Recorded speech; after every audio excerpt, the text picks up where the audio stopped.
사실 연말이면 모든 것을 새로 시작한다라는 마음으로 기쁜 마음으로 준비를 해야 하지만 요새는 정치, 경제적으로도 참 힘든 시간을 보내고 있고요. 또 주말 사이에 무한 참사로 인해서 많은 슬픔들이 가득한 연말이 되고 있는 것 같습니다. 삼가 고인의 명복을 빌겠습니다. 네, 굉장히 어려운 시기를 지나가고 있습니다. 기뻐야 되는 연말이지만 그 어느 때보다도 약간은 차분하고 또 암울하게 지나가고 있는 시기인데요. 이러한 부분들이 국내 증시에는 어떻게 반영이 될지 오늘 저희와 함께 꼼꼼하게 살펴보시길 바라겠고요. 일단 뉴욕 증시 상황도 함께 챙겨보도록 하겠습니다. 지난주 마무리됐던 뉴욕 증시 상황, 연말 산타 랠리에 대한 기대감을 크게 가져가긴 했었지만 연말로 갈수록 그렇지 못한 상황들이 증시에 펼쳐지고 있는데요. 지난주 금요일의 분위기부터 체크해볼까요? 네, 3대 주요 지수 일제히 하락하는 모습이었습니다. 높아진 국채 금리가 위험 자산인 주식 시장에 좀 압력을 가하는 모습도 확인이 됐었고요. 또 이제 뉴욕 증시도 단 2거래일밖에 올해 남지 않았습니다. 그런 만큼 올해 많이 올랐던 종목 중심으로 차익 실현 움직임이 나타나면서 지수 함께 하락하는 모습이었습니다.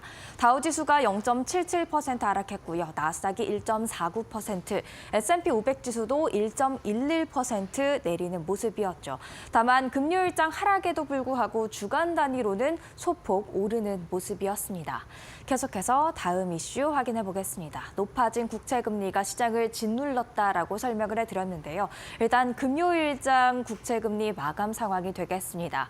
2년물은 소폭 내리면서 4.33%를 기록했고 10년물은 소폭 오르면서 4.6%대를 유지하는 모습들 나타나고 있었죠.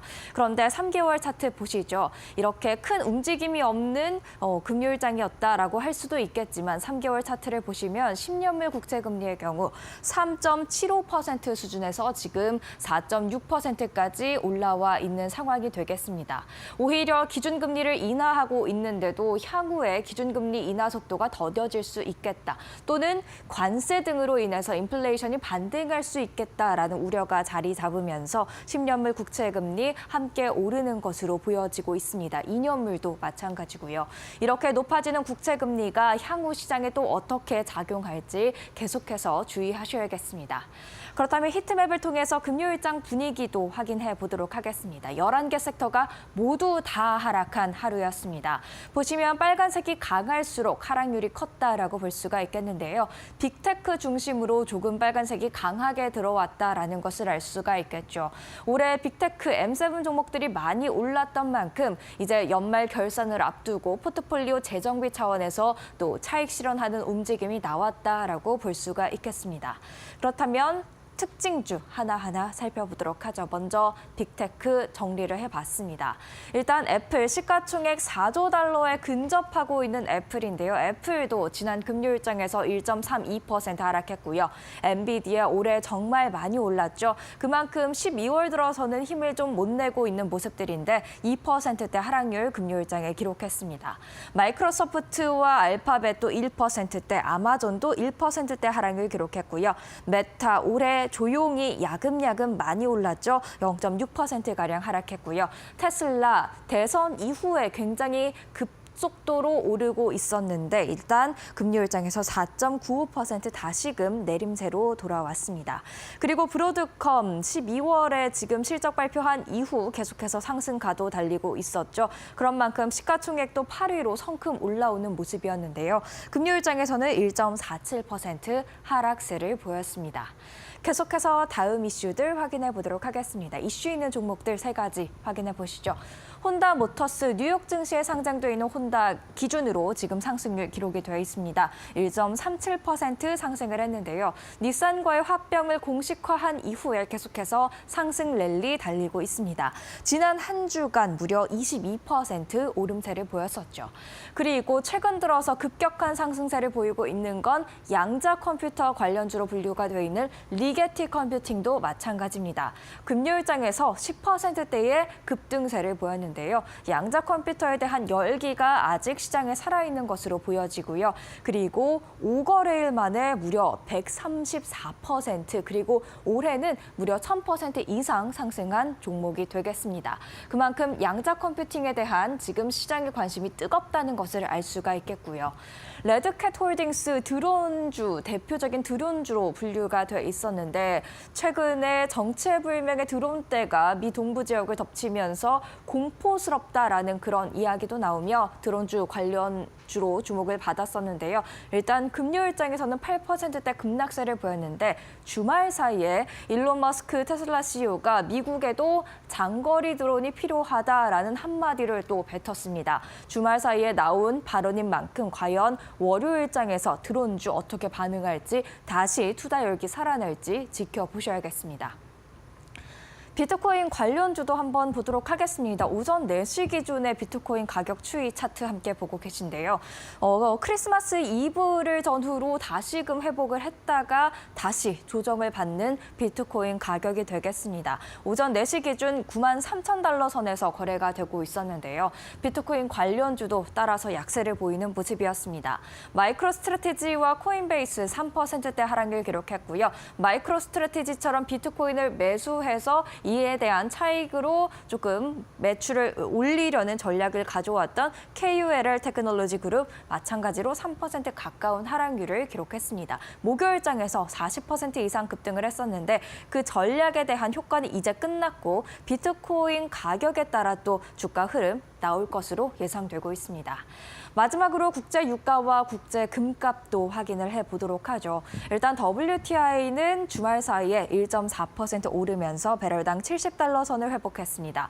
미국의 원유 재고가 예상했던 것보다 더 크게 감소하면서 가격 상승 압력으로 이어진 것으로 풀이가 되고 있고요. 국제 금값은 소폭 내렸습니다. 0.8%가량 내렸는데 일단 관세 정책 등으로 인해서 내년에 인플레이션이 어떻게 될지에 대한 우려감이 조금 작용한 것으로 보여지고요. 그리고 국채금리 상승도 금값의 하방 압력으로 작용을 하고 있습니다. 다만 금요일장에선 내렸지만 내년에 이 금값이 온스당 3,000달러까지 갈 수 있다라는 전망들 계속해서 나오고 있다라는 점은 참고하시면 좋을 것 같습니다. 이렇게 간략하게 금요일장 정리를 해봤고요. 계속해서 주말 사이에 나왔던 노초선 안될 이슈들 은지 앵커와 함께 체크해 보시죠.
네, 주말 사이 있었던 주요 글로벌 헤드라인 함께 확인해보는 머스노우 5 시간입니다.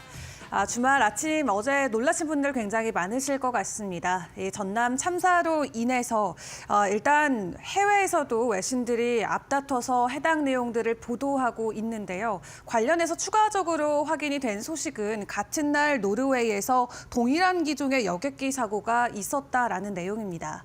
일단 무안에서도 현재 제주 항공기 여객기 추락 사고로 인해서 굉장히 어려운 시기를 현재 국내에서 보내고 있는데 공교롭게도 같은 날 노르웨이에서도 해당 기종의 사고가 일어났습니다. 이 기종 자체 결함 가능성에 대해서 조사가 필요하다라는 의혹이 계속해서 제기가 되고 있습니다. 일단 이번 참사로 무안에서는 대부분의 승객이 사망했지만 노르웨이에서는 다친 사람이 없는 것으로 전해졌습니다. 노르웨이에서 발생했던 사고는 KLM 항공 KL1204기로 노르웨이 토르프 항공에 비상 착륙했지만 승객과 승무원, 전원 다치지 않은 것으로 알려졌고요.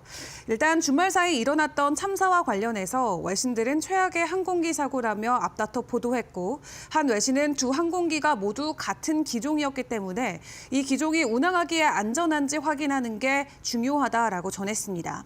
그렇기 때문에 이 항공기의 제조사인 보잉 같은 경우도 이번 사안을 놓고 엄중하게 다뤄야 된다라는 외신들의 보도가 나왔습니다. 한편 이 기종 같은 경우는 1997년 출시 이후 현재까지 5,000대 넘게 팔려왔고, 이 보잉 737 판매량의 절반 가까이 차지하는 중요한 모델 중에 하나인데요. 그렇기 때문에 사고도 여러 차례 난 바 있었습니다. 과거 2022년에 동방항공에서 났었던 사고가 대표적으로 당시 사고로 인해서 승객과 승무원 전원이 사망한 바 있었고요. 해당 사태 이후로 동방항공은 해당 기종에 대한 운항을 잠정 중단하기도 했습니다. 일단 미국 항공기 제조업체인 보잉 같은 경우도 제주항공 여객기 추락 사고와 관련해서 희생자들에게 깊은 애도를 표한다라는 말을 전해왔고요. 일단 가능한 빨리 한국의 사고 원인 규명을 위해서 인력들을 파견할 수 있다라는 내용을 전해왔습니다. 같은 기종에서 같은 날 발생한 사고, 보잉 주가에도 어느 정도는 영향을 줄 수밖에 없을 것 같은데요. 오늘 개장되는 미국 증시 상황 안에서의 주가 변동성도 같이 체크를 해보시죠. 자, 그런 가운데 미국에서는 최근에 AI와 관련된 코멘트들이 계속해서 나오고 있습니다. 올 한 해를 마무리하는 시점에 대해서 돌이켜 보니까 역시나 올 한 해는 AI를 둘러싼 여러 종목들의 급등 흐름이 시장에 굉장히 뜨거웠다라는 것을 돌이켜 볼 수가 있었는데요. 이 AI를 앞으로도 잘 이끌고 가기 위해서는 원전에 대한 이 앞으로 수요가 이어질 수밖에 없다라는 평가들이 계속해서 나오고 있습니다. 마이크로소프트나 아마존, 구글 이런 빅테크 기업들 간의 AI 경쟁들이 계속해서 치열해지고 있는 가운데 원자력 발전 산업에도 막대한 투자가 계속해서 이루어지고 있습니다. 이 AI 기술이 발전할수록 데이터 센터 운영을 위해서는 막대한 전력이 필요한 상황인데요. 앞서 미국의 에너지부는 전 세계 전기 사용량이 2050년까지 최대 75%까지 급증할 것이라면서 기술 산업의 AI 야망이 이러한 급증을 주도하고 있다고 밝혔습니다. AI 경쟁의 선두주자들은 지속 가능성 목표 그리고 에너지 요구가 점차 상충하는 것을 느끼고 있다면서 빅테크 기업들의 사이에서 AI 주도권 싸움에서 승리하려면 전력 확보가 무엇보다 중요하다라는 인식이 퍼지고 있는데, 원전 같은 경우는 다른 태양광이나 풍력 이런 재생 에너지와 달리 24시간 일괄된 전력 공급이 가능하기 때문에 데이터 센터가 필요로 하는 대규모 전력 수요를 충족시킬 수 있습니다. 이에 따라서 원전은 과거에는 발전소 붕괴나 여러 안전 위험과 관련해서 사람들이 기피하려는 경향이 강했지만, 최근에는 세계 각국 정부는 물론 기업들까지 나서서 탈탄소 그리고 친환경 에너지 전환을 가속화할 수 있는 에너지원으로 적극 홍보하고 있는 상황이고요. 이에 대해서 AI 시대에는 데이터 센터의 폭발적인 전력 수요를 감당하기 위해서 원전이 중요한 역할을 할 수밖에 없다라는 분석과 함께 앞으로 에너지 시장의 판도가 뒤바뀔 수 있다라는 외신의 보도들도 나오기도 했습니다. 이렇게 원전을 중심으로 AI 앞으로 긍정적인 산업 발전을 이어갈 수 있을 것이라는 기대가 나오고 있지만, 미국 일부에서는 반 데이터 센터, 말 그대로 데이터 센터를 짓는 게 뭐가 그렇게 중요하냐라는 역풍도 불고 있다고 합니다. 왜냐하면 미국에서는 시민들이 실제 거주할 수 있는 주택이나 시니어 하우스와 같은 부분들의 이 재건율은 내려가고 있고, 데이터 센터를 짓는 비중이 급도록 증가하면서 시민들의 반발감이 나오고 있는 상황이라고 하는데요. 미국 동부 서비스 업체 그린스트릿의 자료를 확인을 해보시면 미국 전역의 데이터 센터 총 재고가 2023년 그리고 24년에 각각 연평균 43% 증가한 것으로 추산됐습니다. 반면 같은 기간 동안 다가구 주택이나 시니어 주택 그리고 셀프 스토리지와 같은 부동산 유형의 총재고 평균 증가율은 3% 미만에 그쳤다고 하는데요. 일단 이러한 상황을 놓고 외신은 고금리로 인해서 다른 모든 유형의 부동산에 대한 투자자 열정이 감소한 시기였지만 데이터 센터 투자는 미국 전역에서 번창했다고 전했습니다. 대표적인 지역으로는 애틀랜타를 확인해 볼 수가 있는데요. 이 애틀랜타에서 데이터 센터 건설 속도가 다른 주요 도시들보다 더 빠르게 증가하고 있다고 합니다. 해당 도시에서는 메타나 알파벳 그리고 마이크로소프트와 같은 빅테크들이 데이터 센터를 운영 중이거나 새로 운영하기 위한 계획을 펼치고 있는 곳으로 확인이 됐고요. 이에 애틀랜타 지역의 데이터 센터에 공급된 전력 용량은 전년 동기 대비해서도 76%나 급증했다고 합니다. 다만 이러한 상황을 놓고 애틀랜타 주민들은 데이터 센터가 주택이나 소매 유통점과 같이 더 시급한 게 필요한 건물들과 경쟁해서는 안 된다라고 주장하면서 애틀랜타 시의회도 대중교통과 벨트라인 근처 지역에 새로운 데이터 센터가 들어서는 것을 금지하는 법안을 통과시키기도 했습니다. 다만 애틀랜타뿐만 아니라 다른 도시와 주에서도 이렇게 대규모 데이터 센터에 대한 반대 기류가 잇따르고 있다고 하는데 지금 빅테크가 일심동체로 모두 데이터 센터 짓기에 총력을 다하고 있는데 이러한 부분이 해당 산업 성장에 대한 발목을 잡게 될지 시장 분위기도 계속 체크해 보시는 게 좋을 것 같습니다. 자, 그런 가운데 이제 올 한 해를 마무리하고 또 새로운 1년을 마주하는 이번 주간 주요 빅 일정들은 많이 자리하고 있진 않습니다. 다만 시장이 가장 주목하고 있는 건 이제 발표될 테슬라의 4분기 인도량이 될 텐데요. 다만 중국에서 최근에 판매 호조세가 이어졌던 만큼 시장 안에서의 기대감도 약간은 높아지고 있는 분위기입니다. 일단 테슬라 같은 경우는 최근 중국에서의 흐름이 긍정적이었죠. 이 테슬라의 모델 Y 중국에서는 완판됐다라는 소식이 전해지기도 했었고요. 또 성능 개선 모델은 내년 상반기에 생산을 시작한다라는 기대감이 있는 가운데 현재 모델 3와 모델 Y에 대한 인센티브도 지속적으로 확대가 되면서 판매량 증가에 대한 기대감은 올라가고 있습니다. 이러한 기조를 바탕으로 팩트셋에 따르면 테슬라는 4분기에 49만 8천 대의 차량을 인도한 것으로 추계가 되고 있는데요. 바클레이스 같은 경우는 51만 5천 대로 추산을 하면서 49만 대에서 51만 대 사이로 현재 예상치가 나오고 있습니다. 이에 머스크는 내년에는 차량 판매가 올해보다 더 증가할 수 있다라고 긍정적으로 전망을 하기도 했죠. 올해 대비해서도 20에서 30% 증가할 수 있다라는 긍정적인 전망을 공유하기도 했고요. 또 트럼프 당선인의 정책으로 자율주행 측면에서 테슬라가 규제 완화 혜택을 받을 수 있을지도 현재 시장에서는 큰 관심사로 보여지고 있습니다.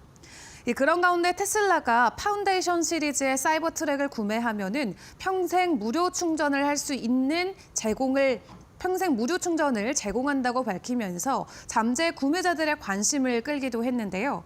이 파운데이션 시리즈는 한정판 고가 사이버 트럭으로 테슬라가 처음 몇 달 동안은 이 파운데이션 시리즈 사이버 트럭만 제작한 바도 있습니다. 다만 올해 10월부터는 테슬라가 파운데이션 시리즈보다 약 $2만 정도 저렴한 일반형 사이버 트럭을 본격적으로 판매에 나서기도 했는데요. 여러 가지 지원책들과 보상안들과 함께 테슬라의 판매량 계속해서 높아질 수 있을지 증가 추세로 이어질 수 있을지 시장 참여자들은 모두 집중하고 있습니다. 전해지는 대로 또 저희 시간을 통해서 여러분께 소식 전달 드리도록 하겠고요. 그런 가운데 비트코인을 포함한 암호화폐 시장은 연말로 갈수록 조금 더 주춤하는 모습들이 이어지고 있습니다. 다만 트럼프 취임식 전후로 변동성은 더 커질 수 있다라는 평가가 나오고 있는데요. 비트코인이 $10만 아래에서 가격 하락을 이어간 채 간밤에도 추가적인 하락세가 나왔습니다. 전일 대비 1.7% 하락하면서 $9만 3천 부근까지 밀려난 상황인데요. 다만 다음 달에 있을 트럼프 취임식 전후로 비트코인의 추가 변동성이 나올 수 있는데 그때 추가적인 반등에 성공한다면 비트코인의 가격이 다시 한번 $10만 위에까지 올라갈 수 있다라는 전망들도 나오고 있고요. K33 리서치에서 내놓았던 보고서 내용을 확인을 해보면 1월 20일 전까지 $14만 비트코인의 가격 회복이 나올 수 있을지 주목해보자라는 코멘트도 나오기도 했습니다.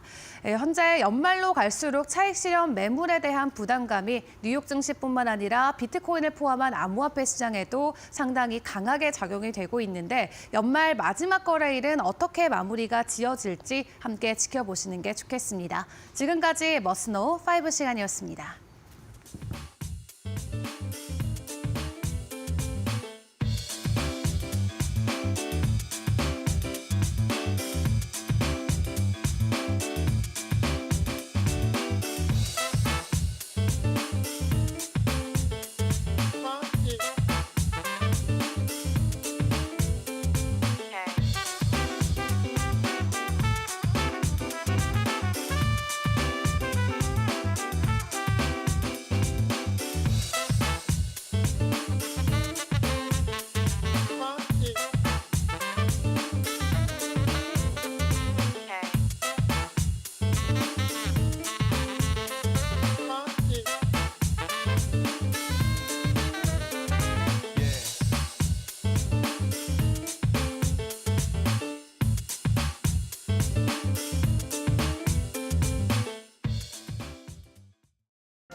이제 2024년을 보내줘야 할 때가 점점 더 다가오고 있습니다. 시장 거래일 기준으로 하면 국내 증시 오늘 단 하루 남아 있고요. 뉴욕 증시 2거래일 남아 있습니다. 과연 2024년 뉴욕 증시에서는 어떤 일들이 있었는지 3가지 키워드로 정리를 해보겠습니다. 먼저 키워드입니다. 뉴욕 증시 홀로 강세를 보였고요. 그리고 시장의 주도주라고 하면 AI, 인공지능을 빼놓을 수가 없을 것 같습니다. 마지막으로 11월에 대선이 있었죠. 트럼프 2.0의 행정부를 맞이하게 됐는데 이 이후, 대선 이후 테슬라와 비트코인의 움직임이 심상치가 않았죠. 그러면 키워드 하나하나 자세하게 들어가 보도록 하죠.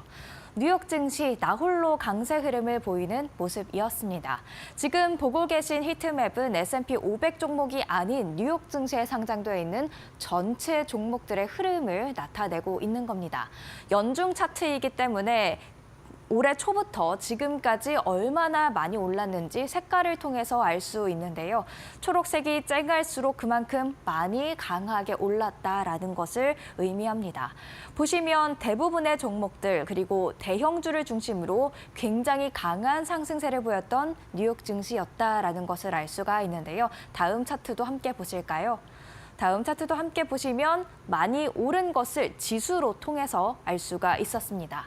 올해 다우 지수 14% 가까이 올랐고요. S&P 500 지수 25.89% 그리고 나스닥 지수 33% 이상, 중소형주로 구성되어 있는 러셀 2000 지수도 11.52% 강세 흐름을 보이는 모습이었죠. 이렇게 뉴욕 증시가 강세를 보였던 이유 3가지로 간략하게 정리를 해보자면 미국 증시가 최근 들어 3%대의 성장률을 기록하는 등 높은 GDP 성장률을 기록하고 있다는 점, 그리고 기준금리 인하가 드디어 시작되면서 이전에도 기대감에 올랐었는데 기준금리 인하로 또 한 번의 상승 버프를 받았다는 점, 또 인공지능이 올해 시장의 키워드였는데 이 인공지능 AI 개발을 주도하고 있는 빅테크들이 미국에 많이 모여 있고 또 그 가운데서도 시가총액이 크다는 점, 이런 3가지를 들 수가 있을 것 같습니다. 다음 차트도 함께 보실까요? 그래서 뉴욕 증시가 얼마나 홀로 올랐는지 한번 비교를 해봤는데요. S&P 500 지수가 지금 파란 선으로 나타나 있고요. S&P 500 지수의 올해의 상승률이 25.9%라면 니케이, 일본을 대표하는 니케이의 지수 21% 올해 올랐고요. 그리고 상해 종합지수 14.78%, 그리고 유럽에서 가장 큰 시장인 닥스 지수, 독일 지수도 19.17%, 그리고 우리나라의 코스피 9.93% 내림세를 보였습니다. 이렇게 다른 나라의 대표 지수와 비교해봐도 S&P 500 지수가 특히 더 잘 나갔다, 아웃퍼폼했다는 것을 알 수가 있는데요.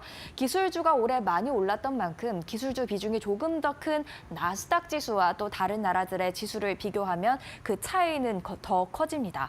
이 차트에서도 마찬가지로 미국의 나스닥 지수 파란색으로 표시가 돼 있습니다. 차트만 봐도 한눈에 더 많은 아웃퍼폼 상승을 기록했다라는 것을 확인을 할 수가 있죠. 그만큼 올해 뉴욕 증시에 대한 독주, 랠리가 굉장히 강했다라는 것을 한눈에 알 수가 있었습니다. 다음 차트 함께 보실까요? 그래서 사실 뉴욕 증시에 이렇게 랠리가 있을 것이라고 많은 월가의 전문가들을 올해 초만 해도 예상하지 못했습니다. 보시면 검정색 선이 올해 S&P 500의 말 전망치였습니다. 올해 경기 침체가 있을 것이다, 여러 가지 우려들 때문에 사실 뉴욕 증시가 이렇게 잘 나갈 줄 몰랐던 것이죠. 그래서 올해 말 전망치를 이렇게 다들 낮게 잡았었는데요. 어라 싶었더니 이렇게 핑크색 점들 보시다시피 전망치를 크게 상향 조정했다라는 것을 알 수가 있었습니다.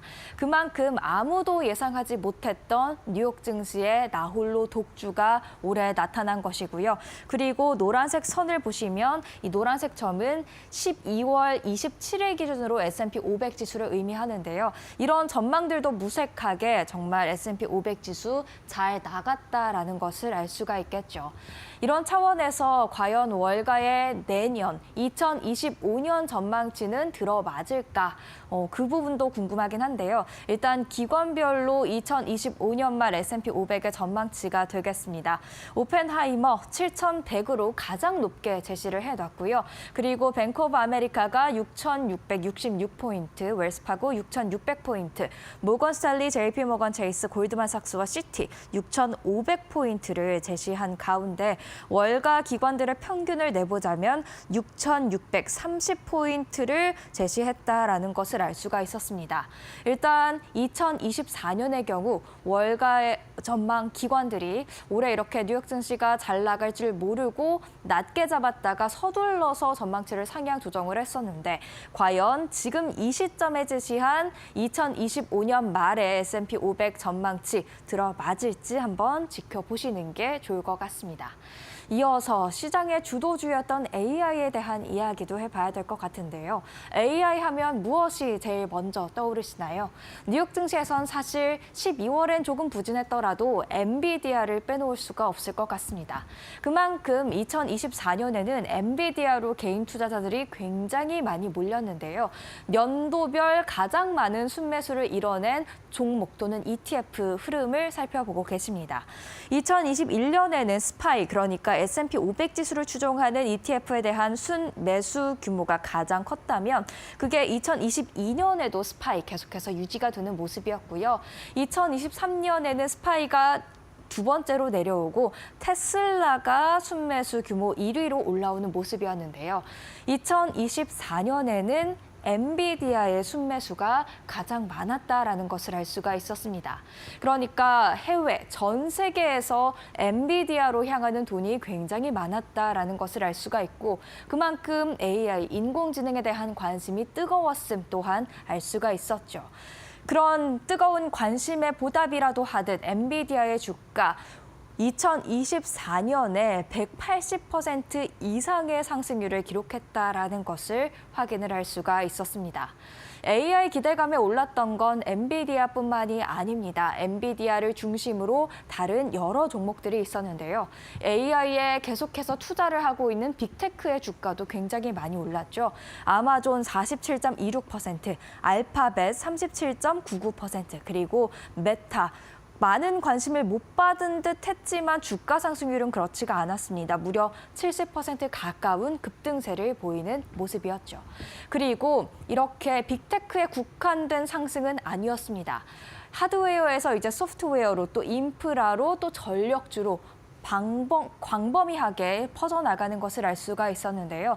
네트워크 관련주가 되는 아리스타 네트워크스 무려 95.25% 상승했고요. 그리고 원자력 관련주로 대표적인 컨스텔레이션 에너지 96.56% 급등세를 보였습니다. 그리고 AI 데이터 관련 그런 분석들을 하고 있는 팔란티어 무려 300% 이상의 376%가량의 상승률을 2024년에 기록하는 모습이었죠. 그만큼 AI 관련된 종목들 굉장히 잘 나갔다. 역시나 시장의 주도주로서 밀리지 않았다라는 것을 알 수가 있었습니다. 마지막으로 트럼프 2.0을 얘기해 볼 수가 있겠습니다. 트럼프와 일론 머스크 테슬라 CEO 간의 관계가 끈끈해지다 보니까 트럼프 당선 이후 테슬라의 주가 추이 11월부터 급등하면서 무려 73.76% 연중 상승률 기록하고 있습니다. 올해 초까지만 해도 M7 종목 중에서 테슬라 유일하게 아픈 손가락이었는데 올해 말이 되니까 완전히 달라진 모습을 보여주고 있죠. 비트코인 가격도 마찬가지입니다. 최근 들어서 잠시 또 주춤하는 모습을 보이긴 했습니다만 지금 트럼프가 친가상자산 정책들을 내놓을 것으로 기대되다 보니 대선 이후 가파르게 오르면서 10만 달러 돌파하기도 했고요. 현재도 계속해서 9만 달러대에서 거래가 되고 있고 향후 낙관적인 전망은 계속해서 나오고 있는 상황입니다. 이렇게 트럼프 2.0에 반응하는 시장도 강하게 연말에 만나볼 수가 있었죠. 하지만 트럼프 트럼프 관련해서 우려할 수밖에 없는 한 가지가 있다면 바로 국채 금리가 될 것 같은데요. 물가를 안정시키겠다면서도 지금 관세를 부과하는 약간은 상충되는 정책들이 큰 그림 안에서 나오고 있는데 여기에다가 이를 반영해서 연준도 내년 정책 불확실성을 반영해 금리 인하 속도가 조금 늦춰질 수 있겠다라는 이야기를 한 바 있죠. 이에 따라서 실제로 기준금리가 인하되고 있음에도 불구하고 지금 국채금리는 오름세를 보이고 있습니다. 과연 이 국채금리가 어디까지 올라갈지 이에 따라서 위험자산인 주식시장은 어떻게 반응할지 이 부분은 꼭 챙겨보셔야 될 것 같습니다. 그렇다면 이런 뉴욕 증시 흐름, 올해의 흐름 정리해 봤는데요. 그 가운데 서학개미의 픽은 테슬라였습니다. 일단 올해 순매수했던 규모들을 보면 테슬라가 당연 1위에 올라와 있고요. 그리고 보관 금액 기준으로 봐도 테슬라 1위에 있습니다. 테슬라라고 하면 앞서 말씀드렸던 2024년 키워드 3가지를 모두 다 가지고 있는 게 아닌가 싶습니다. 미국 증시에 상장이 되어 있고요. 또 AI 기술을 바탕으로 관련 플랫폼을 늘려나가고 있고 또 자율주행 기술까지도 접목시키고 있는 하나의 이제는 플랫폼으로서 주목을 받고 있죠. 게다가 트럼프 2.0의 수혜주로 가장 큰 관심을 받고 있고요. 이 3가지 모두 키워드를 충족하고 있는 테슬라이기에 서학개미 분들도 많은 관심을 보이고 있는 것 같은데요. 과연 이런 테슬라에 대한 베팅이 내년 2025년에도 성공 투자 전략으로 자리매김할 수 있을까요? 2025년은 과연 어떤 시장의 흐름을 나타내게 될까요? 또 많은 변동성이 있을 것으로 예상이 됩니다. 새로운 정부가 들어서면서 여러 가지 정책들이 쏟아져 나올 것으로 예상이 되기 때문이죠. 그런 만큼 2024년도 마켓 시그널과 함께 했듯이 2025년에도 마켓 시그널과 함께 시장을 잘 헤쳐나가시길 바라겠습니다. 지금까지 사인이었습니다.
안녕하세요. 매드토크 신일섭입니다. 오늘의 주제는 2024 마지막 주 그리고 2025 첫째 주 투자자들이 기대할 만한 사항, 피트 시카고 PMI, 계속 실업수당 청구 건수, 테슬라 4분기 배송 예상, ISM 제조업 지수입니다. 12월 30일, 30일이라고 그 다음에 1월 2일에 걸쳐서 12월 달과 1월 달이 걸쳐 있는 한 주가 되겠습니다. 12월 31일 날 시카고 비즈니스 기압계, 시카고 PMI죠. 기압계라고 하니까 이상한데 기압의 뭐 온도처럼 그렇게 나타내는 거를 의미하는 것 같은데요. 댈러스 연준 제조업 설문조사, 뭐 중요도는 떨어지지만 이 지역에 텍사스가 있기 때문에 우리나라 삼성전자도 텍사스 오스틴 뭐 공장 세우고 있잖아요. 그래서 그런 지역의 그 제조업 지수의 설문조사 나오고요. 그다음에 보류 중인 주택 판매, 한자로 잠정 주택 판매라고 하죠. 이게 나옵니다. 자, 다음 마지막 거래일이죠. 12월 31일 화요일 마지막 거래일 날 채권 시장이 일단 오후 2시에 마감이 되고요. 그 다음에 스탠다드 앤 푸어스의 케이스 실러 주택가격 지수가 발표가 되고 FHFA의 주택가격 지수, 말일에는 그 주택가격 지수들이 많이 모여 있네요. 그렇죠? 잠정주택 판매부터 케이스 실러, 그 다음에 FHFA까지 있고요. 자, 1월 1일 새해 첫날, 이날은 이제 주식 및 채권 시장이 마감되었기 때문에 휴장입니다. 자, 뒤로 가겠습니다. 1월 2일 날 목요일은 항상 똑같죠? 초기 실업수당 청구 건수 12월 28일로 끝나는 주까지 그 집계돼서 나오고요. 그 다음에 건설 지출 11월 달 거 나오고 S&P 500 최종 최종이죠. 그러니까 이게 최종은 사실 ISM하고 봤을 때 ISM의 중요도가 더욱더 높아서 ISM을 먼저 보는 지금 경향성이 있는데 이게 이제 최초로 잠정으로 나올 때 있죠. 잠정이 ISM에 비해서 미리 나오기 때문에 그것은 중요도가 높다. 선행지표로서 그 의미가 있는 것이고 이 S&P 500이 최종 1월 2일 날 미국 제조 PMI가 나옵니다. 그리고 라이프코어 바이오메디컬 지금 이번 주 같은 경우에는 실적 발표가 굉장히 없습니다. 근데 이제 라이프코어 바이오메디컬은 이제 $10가 안 되는 종목이거든요. 그리고 지금 그 바이오 회사들 중에 좀 작은 저런 회사들은 구조조정이 심하게 일어나고 있기 때문에 아주 중요한 건 아니고요. 테슬라 4분기 배송 예상 이게 있습니다. 테슬라의 4분기 배송 예상이 이 지금 그 경제 지표를 껴서 올라올 정도로 테슬라의 위상이 그리고 주가 지표에서 굉장히 중요도가 상승됐다는 것을 알 수가 있겠죠. 자, 금요일입니다. 금요일 날 이제 ISM이 나오죠. 그래서 이 ISM이 나오기 때문에 스탠다드 앤 푸어스 하고 그 스탠다드 앤 푸어스에서 나온 제조 PMI도 그 장점이 있어요. 근데 이제 ISM 거를 주로 참조를 하다 보니까 어차피 큰 흐름은 비슷하게 움직이거든요. ISM 제조 PMI가 바로 나오고요. 그 다음에 톰 바킨 리치몬드 연준 총재가 연설을 하는데 톰 바킨 리치몬드 연준 총재가 올해까지 그 투표권이 있고 내년부터 투표권이 없어지거든요. 그래서 실제로 내년도에는 이제 투표에 참여를 할 수가 없는 상황이다. 물론 FOMC 회의에는 참여를 하고 의사록에 그리고 점도표에 다 의견이 올라가긴 하지만 최종 금리 결정에서 어떤 의견을 낼 수 있는 의결권이 없어집니다. 그리고 이분이 매파로 분류가 된다. 근데 이제 이분이 매파로 분류가 된다고 해서 빠지고 비둘기파가 들어오면은 약간 변동이 있을지 모르겠는데 내년 내후년 그때 보여드린 대로 계속 매파 연준 총재 중에서 매파로 분류된 그 총재들이 이 순환 근무로 계속 들어올 확률이 높습니다. 카시카리도 그렇고 그렇기 때문에 매파가 뭐 약해지거나 이런 것은 아니라는 거. 어쨌든 리치몬드 연준 총재가 이번 연도까지 투표권을 갖고 내년부터 투표권을 잃지만 결국 그 FOMC 회의의 멤버는 계속 되기 때문에 내년도 1월 3일 날 첫 번째 연설을 합니다. 자, 뒤로 가겠습니다. 자, 그래서 이제 주식 및 채권 시장은 수요일에 새해 첫날이 휴장을 하고요. 1월 1일 날. 채권 시장은 그 전날에 바로 일찍 마감하죠. 아까 나왔죠. 근데 잠정주택 판매, 주택가격지수, 건설지출 데이터. 그러니까 이번에 이제 이 지표들이 이제 계속해서 나오는데 그 이제 경향상 선거 후에 이런 것들이 살아나는 확률이 지금 높기 때문에 지표가 좋게 나오고 있습니다. 왜냐하면 사람들이 보통 선거 이후로 다 미루거든요. 왜냐하면 선거철 전에 변동성이 심할 수 있기 때문에 그리고 자신의 마음도 선거를 앞두고 이사나 이런 것들을 그 결정하기가 애매하기 때문에 보통 선거 이후에 활발해집니다. 이번에도 그렇게 나타나고 있고 지금 앞으로 나오는 지표도 그럴 가능성이 크기 때문에 그렇죠. 이미 당선이 확정됐고 트럼프가 이제 취임식만 하면 되기 때문에 이런 지표들이 아마 좋게 나올 가능성이 큽니다. 그리고 이제 제조업 부분 구매 관리자 지수 설문조사. 그래서 제조업 부분에서 나오는데 S&P 500개 있고 ISM이 있죠. 그다음에 이제 연방준비은행에서 나오는 것들이 있잖아요. 시카고라던가 댈러스라던가. 물론 시카고는 시카고 연방준비은행에서 발표가 되는 게 아니라 시카고 PMI에서 발표가 되기 때문에 기준이 50으로 ISM과 S&P 500과 같다는 거. 댈러스나 뭐 지금 뉴욕 엠파이어나 이런 것들은 다 0이 기준이죠. 자, 제조업 부분이 나오는데 제조업이 지금 서비스에 비해서 계속 침체를 겪고 있잖아요. 그래서 제조업 지수가 이 PMI 기준으로 댈러스 연방은행이기 때문에 0 기준이겠지만 50을 넘느냐 이게 관건인 것 같아요. 그리고 톰 바킨 리치몬드 연준 총재 금요일 연설한다. 이런 것이 주요 시사점입니다. 자, 뒤로 가겠습니다. 하나씩 살펴보도록 하겠습니다. 자, 이제 MNI죠, MNI 시카고 비즈니스 바로미터. 우리가 그냥 쉽게 말해 시카고 PMI라고 부르는 그겁니다. 근데 이제 시카고 PMI가 시카고 연방준비은행에서 발표하는 게 아니라 시카고 ISM이죠. ISM 인스티튜트 폴 서플라이 매니지먼트에서 발표를 하기 때문에 시카고 PMI로 알려져 있고 그래서 기준이 50입니다. 근데 기준이 50인데 지금 11월 27일 날 발표된 게 40.2가 나왔습니다. 그러니까 50에서 한참 떨어지는 지금 수치죠. 그리고 예측치는 일단 상회를 했는데 예측치가 37.4였어요. 자, 그리고 여기 12월 30일 이번에 이제 발표되는 것이죠. 예측값이 39점입니다. 예측값이 지금 많이 올라갔는데 실제치가 40 이상이 지금 연속으로 나올지 모르겠고 일단 50까지는 아직 10의 격차가 있기 때문에 제조업의 지금 그 구매 공급 관리자들의 자신감은 아직도 지금 미래의 예측을 좋게 하고 있지 않다. 이렇게 보면 될 것 같고요. 뒤로 가겠습니다. 자, 그래서 지금 꺾였죠. 지금 이 46.1, 46.6, 41.6, 40점인데 지금 10월 30일 날 예상치 하회가 나왔고요. 나머지는 다 일단 예상치 상회는 나왔어요. 근데 지금 이게 다시 꺾이고 있다는 거죠.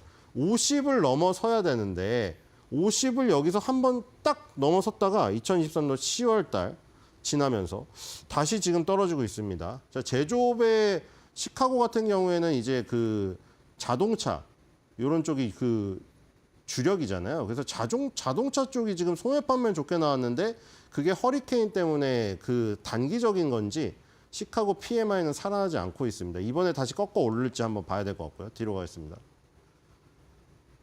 자, 대기 중인 주택 판매입니다. 잠정주택 판매라고 하죠. 이 계약이 끝났는데 잔금을 지급을 안 했거나 최종적으로 이제 입주가 안 이루어진 지금 상태입니다. 근데 이미 계약이 끝났기 때문에 대부분의 경우 뭐 입주를 못하거나 뭐 다시 여행을 갔거나 이런 거기 때문에 보통 2달 안에는 이제 잠정주택 판매가 최종주택 판매로 이어집니다. 그렇기 때문에 선행지표겠죠. 잠정주택 판매 같은 경우는 지금 그 깜짝으로 올랐다가 지금 이제 평시로 지금 됐거든요. 근데 지금 예측값 대비 계속 좋게 나오고 있어요. 예측값이 0.6% 상승이었는데 2% 상승이 나왔거든요. 그러니까 지금 이것도 마찬가지로 지금 선거가 끝나니까 굉장히 사람들이 편하게 매매를 하고 있다. 모기지 금리가 떨어지지 않고 있는데도 선거가 끝나고 나서 굉장히 편안한 마음으로 매매를 하고 있다는 것을 알 수가 있겠습니다. 저 뒤로 가보겠습니다. 네, 여기서 깜짝으로 지금 나왔죠. 예측값이 무려 마이너스 0.1이었는데 실제치가 무려 7.4%가 10월 30일 나오는 바람에 깜짝으로 지금 여기서 갑자기 치솟았어요. 확 치솟아서 고점까지 다 돌파시켜버렸죠. 2022년도 12월 달에 8% 상승한 적이 있었거든요. 거기까지 갔습니다. 지금 마이너스 5.5, 0.6, 7.4, 2.0. 그러니까 지금 이대로 또 상승이 나온다면은 계속해서 7.4가 조금 튀긴 했지만 잠정주택 판매가 계속 좋게 나오는, 그렇죠? 어쨌든 저점 고점을 올라가고 있잖아요. 주택 판매가 지금 활발해지고 있다. 제 뒤로 가겠습니다.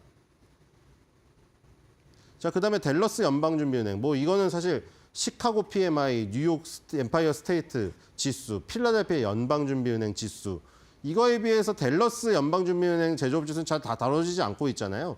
근데 어쨌든 여기도 이제 제조업 지수이기 때문에 연방준비은행에서 발표가 되는 거죠. 그러니까 뉴욕 연방준비은행, 댈러스 연방준비은행, 그리고 시카고, 그리고 필라델피아. 이렇게 시카고만 PMI에서 발표를 하기 때문에 50 기준이고 얘는 0이 기준입니다.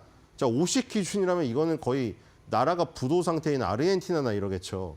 자, 마이너스 2.7이 나왔습니다. 근데 예측치가 마이너스 9.6이었습니다. 지금 그러니까 텍사스의 상황이 상당히 좋지 않다는 것을 지금 마이너스 9.6 정도 예측은 안 나오거든요. 저 무슨 필라델피아나 뉴욕은 저 정도는 안 나와요. 근데 지금 완전 마이너스, 실제치도 마이너스가 나와버렸다. 텍사스의 경기 상황이 안 좋다. 자, 뒤로 가겠습니다. 특히 제조업이죠. 그리고 지금 텍사스가 어쨌든 간에 올리긴 올랐습니다. 자, 0으로 지금 가고 있죠. 아주 심각했었죠. 마이너스 20대였습니다. 너무나 심각했었어요. 지금 점점 좋아지고 있어요. 마이너스 9.7, 마이너스 9, 마이너스 3, 마이너스 2.7. 아, 플러스 전환을 조금 바라볼 수 있는 어쨌든. 그러니까 지금 여기서 0은 뭐 시카고 PMI나 ISM, S&P PMI의 50과 같은 거겠죠. 그러니까 여기서는 이제 0이 넘어야 되고 아까 뭐 PMI라고 불리는 그 지수는 50이 넘어야 일단 제조업에 종사하는 사람들의 자신감이 넘친다는 건데 아직 지금 제조업은 그런 모습이 보이고 있지 않아요. 다 0 이하, 0 미만, 그리고 50 미만입니다. 제가 뒤로 가겠습니다. 자, S&P 지금 KS실러 주택가격 지수인데 20개. 이게 10개가 있고 20개가 있죠. 10개 주요 대도시가 있고 20개 주요 대도시가 있습니다. 이게 20개 주요 대도시인데 예측값이 4.7% 상승했는데 4.6 거의 부합하는 상태로 나왔죠. 지금 12월 30일 날 이제 발표되는 건 4.5가 예측치고요. 자, 이것도 이제 마찬가지죠. 아까 잠정주택 판매가 결국 최종주택 판매로 2달 안에 이어지고 그리고 지금 선거철이 끝나고 나서 이제 그 활발하게 주택 판매가 이루어진 심리적으로 그렇다고 했는데 결국에 그게 이제 주택가격 지수 반등으로 지금 이어지겠죠. 지금 주택가격 지수는 계속 꾸준히 오르고 있고요. 뒤로 가겠습니다. 미국은 아주 좋습니다. 자, 일단 주택가격 지수가 꾸준히 오르다가 완만하게 지금 조정을 하고 있는 모습이 펼쳐지고 있죠. 이게 지금 가격이 아니라 상승률이에요. 그 상승률이 둔화된 거지 가격이 떨어진 게 아닙니다. 그렇죠? 가격은 평생 올랐어요. 평생. 미국 대도시 가격은 평생 올랐어요. 이 상승률이 지금 줄어들고 있는 것이죠. 6.5, 5.9, 5.2, 4.6. 계속 상승률이 조금 둔화되고 있다. 뒤로 가겠습니다. 근데 뭐 덩치가 커졌으니까요. 자, 계속 실업 수당 청구 건수. 자, 지금 이게 이제 관건인 거죠. 신규 실업 수당 청구 건수는 이제 안정이 됐는데 계속 실업자인 2주 연속으로 실업 수당을 청구한 청구 건수가 계속 늘어나고 있다. 그리고 최고치다. 몇 년 내 최고치다. 이 얘기가 계속 나와 있어서 그런 거 아니에요. 예측치도 상회했고 190만 건이 나왔는데 이번엔 예측치가 190만 건이 넘어 있네요. 그렇죠? 예측치가. 그래서 계속되는 실업자. 신규 실업자는 안정이 되고 있는데 계속 실업자가 늘어나다 보니까 이 실업이 늘어나니까 또 금리 인하를 해야 될 것 같은데 금리 인하를 하려고 하다 보니까 또 물가가 오르고 그러니까 지금 요 실업수당 청구 건수 중에 계속 실업수당 청구 건수 이게 완화가 됐는지가 이번에 목요일 날 확인이 돼야겠죠. 자, 뒤로 가겠습니다. 저게 깜짝으로 막 늘어나게 되면은 보시면 지금 계속 올라가고 있죠. 그래서 지금 저점 고점 올라가면서 고점 다 돌파를 시켰고 190만 건에 지금 이르고 있는데 자, 지금 점점 늘어나고 있습니다. 187만 건부터 시작해서 쭉 늘어났는데 자, 여기서 지금 이번에 만약에 계속 실업수당 청구 건수가 또 저기 치솟아서 200만 건을 돌파하거나 이런 일이 생겨버리면은 그렇죠? 그럼 그동안 했던 금리 인하 효과가 지금 발휘가 안 됐다는 게 증명이 돼버렸기 때문에 그렇죠? 그럼 약간 그 비둘기파들이 이 지금 목소리가 좀 커질 수가 있겠죠. 금리 인하를 해야 되는 거 아니냐, 그렇죠? 그런 얘기가 나올 수가 있어요. 지금 이 실업 지표 때문에. 자, 뒤로 가겠습니다. 자, 이제 S&P 글로벌 PMI가 나오죠. 물론 ISM에 비해서 조금 뒤지긴 하지만 어쨌든 비슷합니다. 그리고 S&P에서 나오는 거는 전 세계 막 아르헨티나니 칠레니 다 똑같은 질문을 던져서 하기 때문에 전 세계 지구본을 돌려보듯이 볼 수가 있어요. 자, 49.7이 나왔는데 46.9에 비해서 예상치 상회 나왔습니다. 근데 여전히 50에 못 미치죠. 지금 한 끈만 올리면 50을 지금 점령할 수도 있을 것 같은데 일단은 제조업 PMI 마킷이라는 이 설문조사 회사에 맡겨서 하는 거죠. 근데 자회사입니다. 인수했어요. 뒤로 가겠습니다. 자, 그래서 지금 다시 살아나고 있죠. 자, 50을 넘어섰던 적이 있는데 2023년도 말부터 2024년도 초까지 2024년도 여름으로 갈수록 갑자기 떨어져가지고 지금 일단 반등을 다시 하는 모습입니다. 다시 접근하고 있죠. 49.7. 이 한 번만 더 나오면은 50 넘을 것 같기도 한데 뒤로 가겠습니다. 이번에 50 넘으면 또 오 경기 좋네 이러겠죠. 자, 미국 건설 지출입니다. 이번에는 지금 그 건설 관련 지표가 많이 나오죠. 주택 관련 지표. 자, 예측치 0.2였는데 0.4. 요거는 이제 아까 주택 판매나 뭐 이런 거 전에 일어나는 것이죠. 그렇죠? 건설 공사를 하는 거니까 더 어떻게 보면 선행 지표라고 할 수 있겠죠. 사람들이 많이 사면은 이제 건설을 많이 하고 뭐 이런 겁니다. 자, 뒤로 가겠습니다. 중요도는 중간 정도고. 자, 건설 지출도 살아나고 있죠. 건설 지출도 밑바닥을 찍고 지금 살아나고 있고요. 마이너스 0.1, 0.1, 0.4. 점점 올라오고 있습니다. 예상치가 다 마이너스였는데 실제치가 지금 플러스가 나오고 있어요. 자, 뒤로 가겠습니다. 건설 현장도 뭔가 활발함을 띠고 있다. 자, 그다음에 이제 ISM 제조업 지수 이제 가장 중요하죠. 항상 연초에 월초에 항상 나오잖아요. 월초에 가장 스타트를 먼저 끊는 중요한 지표 중에 이 지금 탑픽이 ISM 제조업입니다. 그래서 ISM의 그 제조업 구매 관리자 지수 이게 먼저 나오고 나중에 서비스업이 나오죠. 몇 주 후에 48.4가 나왔는데 46.9 예상치 상회가 일단 나왔습니다. 아직 50에는 미치지 못했지만 거의 근접을 한 지금 상황입니다. 지금 이번에 50을 과연 넘을 수 있을까? 지금 살펴볼 필요가 있을 것 같고요. 이제 뒤로 가겠습니다. 자, 이것도 바닥을 찍고 지금 가파르게 지금 올랐죠. 자, 2월 달에 50을 넘었었다가 갑자기 바로 꺾여버렸어요. 그래서 이게 그냥 일시적인 거였나? 이렇게 하고 있는데 이제 바닥을 찍고 다시 50을 도전합니다. 47.2, 47.2, 46.5, 48.4네요. 예상치 하회 3번 나오고 상회가 1번 나왔습니다. 지금. 자, 뒤로 가겠습니다. 자, ISM 그 제조업 지수 그리고 뭐 서비스업 지수 다 이 하위 10개 지수가 있는데 그중에 10개 지수가 다 여기 들어가는 건 아니고 그중에 4, 5개에서 그 가중치를 둬서 들어갑니다. 근데 2개에서 둘 다 중요한 게 이 제조업이든 비제조업이든 가장 중요한 게 신규 주문이죠. 신규 주문을 많이 한다는 것은 제조업 현장에서 최종적으로 이 최전선에 있는 사람들이 새롭게 주문을 하는 그 지표이기 때문에 가장 중요하죠. 그래서 지금 확산 지표 중에 하나인데 가장 중요하다. 근데 여기는 지금 50이 넘었거든요. 이게 가중치가 20% 정도 들어가는 가장 큰 세부 지표인데 예측치 45에 비해서 50.4로 굉장히 좋았어요. 이거 말고 고용도 있고 뭐 가격도 있고 이런데 신규 주문 지표가 일단 여기서 50이 넘었다는 거죠. 그래서 이게 약간 ISM 제조업 지수 평균이 지금 물론 가중 평균이지만 50이 넘을 수 있는 약간 선행 지표로서 지금 세부 지표를 볼 수가 있다는 거죠. 자, 뒤로 가겠습니다. 신규 주문이 좋아졌어요. 그렇죠? 아까 전에 전체적인 거는 여기 이런 모습은 비슷한데 여기서 올라가는 게 이 정도 폭은 안 됐잖아요. 근데 지금 신규 주문이 일단 치고 올라갔습니다. 신규 주문이 치고 올라갔기 때문에 그렇죠. 50을 돌파했죠.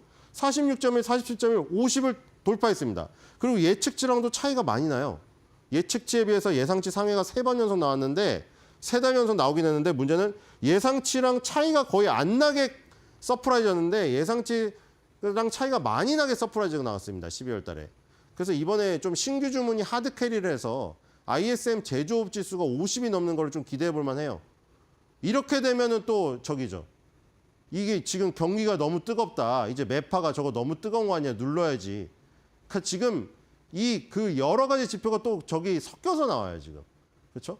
아까 계속 실업 수원 청구 건수가 만약에 계속 치솟아 버리면은 비둘기파가 더 실업자를 낮추기 위해서 금리 인하를 해야 되는 거 아니야? 이럴 수도 있고. 아니면은 지금 요거를 보고는 야 이거 너무 뜨겁잖아. ISM 제조업까지 살아났네. 물가가 확 폭등하면 어떡해. 이 금리 인상을 통해서 눌러야지. 이게 매파랑 지금 비둘기파가 서로 겨냥할 수 있는 지표들이 엇갈려 나올 가능성이 있어요, 지금. 그래서 계속 실업 청구 건수랑 ISM 제조업 지수 이게 엇갈릴 가능성이 있다. 뒤로 가겠습니다. 네, 마지막 장이네요. 자, 그래서 이렇게 쭉 나오는데 이 지금 뭐 연도가 바뀐다고 해서 지표는 쉬지가 않아요. 왜냐하면 또 새로운 그 달의 시작이기 때문에 중요한 지표들은 꼭 월초부터 계속 나옵니다. 그래서 계속 지켜볼 필요가 있을 것 같고요. 그리고 주말에 굉장히 안타까운 사고가 있었잖아요. 그래서 그걸 보면서 우리는 하루하루에 감사해야 된다. 그래서 한 줄 매듭형입니다. 2025년도 뭐 그 욕심을 부리고 이런 것이 참 어떻게 보면은 무의미한 일일 수도 있다. 그래서 2025년도에는 2024년도만큼만 됐으면 좋겠다. 이런 발음입니다.